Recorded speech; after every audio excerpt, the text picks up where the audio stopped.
Hey guys, welcome back. You're now watching our signature segment, See the Stories. And as you can see here, we have some unused things that we'd like to throw out. But before we do that, I think we should try to separate them by its type. You want to give it a shot? Yes, I think... Can we start somewhere though? This is really I think we need to like separate it with like, it says there's a plastic and then there's plastic, there's paper. Paper, cardboard. Cardboard. I think it's in a plastic, it's in a non-organic waste, right? I would say yes, yeah, but then again, it's really... The paper is in the organic waste. No. I'm not sure. I'm not sure. Yeah. No. Okay, but Rangga, I think today my friend will come here to our studio and talk about waste management, especially here in Indonesia. Please welcome Benedict Wermter, or more famously known as @bule_sampah in Instagram. Hi, Benedict. Hey, Benedict, welcome. Hi, how are you? Nice to meet you. Thanks for coming in. Please have a seat. Please have a seat. Yes, yes. All right, thank you for coming to the studio. And I'm sorry that we couldn't make it any tidier than it is now. Fair enough.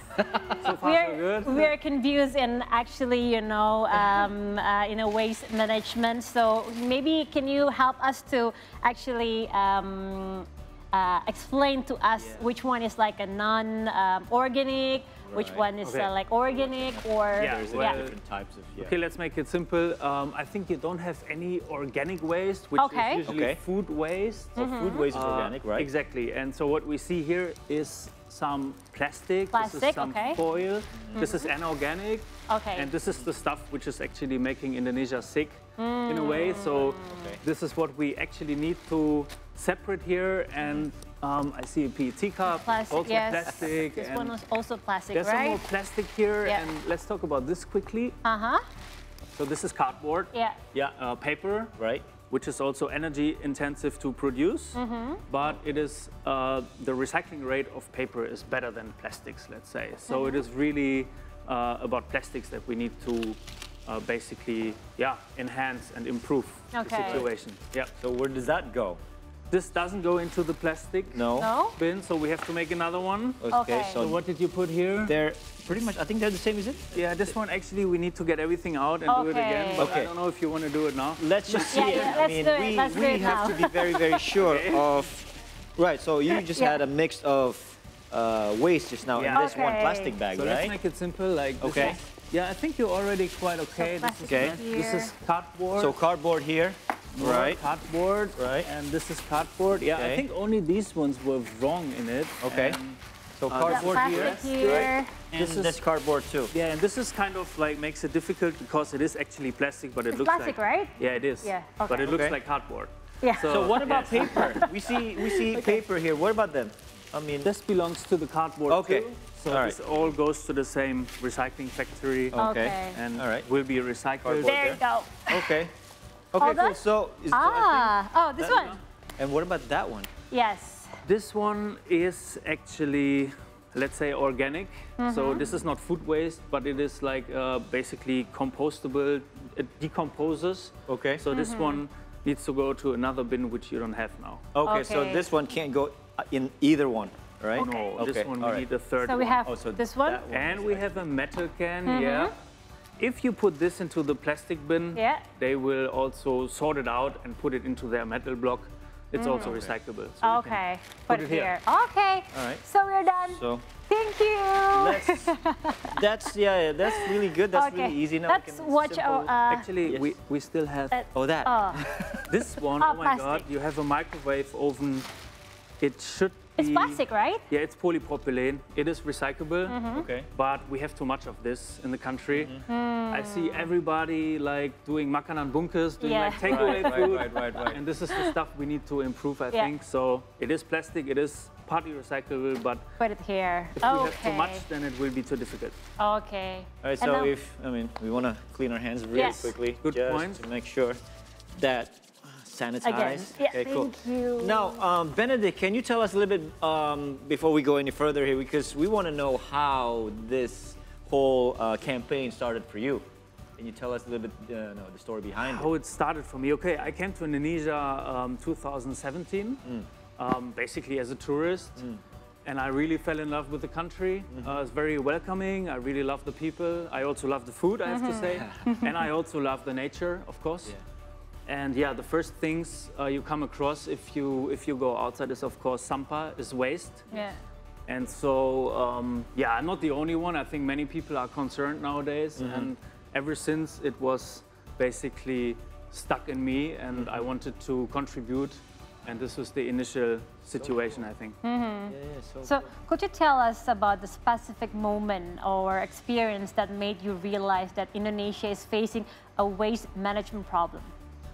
Well, it starts with consumption. I see people consuming way too much, and I already know this is the stuff that ends up in the environment, right? You see all the sachet, you see all the tiny packages hanging down in the stores. Oh, yes, yes. So it already, when I see this, I already know this is way too much. Yeah. So it really starts there, not even at the waste, so to say. But of course, also, like, even I'm married now to an Indonesian, and even there in Sumatra, when we're out there, the rivers are completely wasted, I have to say.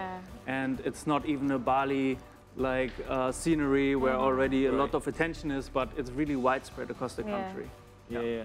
So now you're a Bule Sampah platform, right? Yes.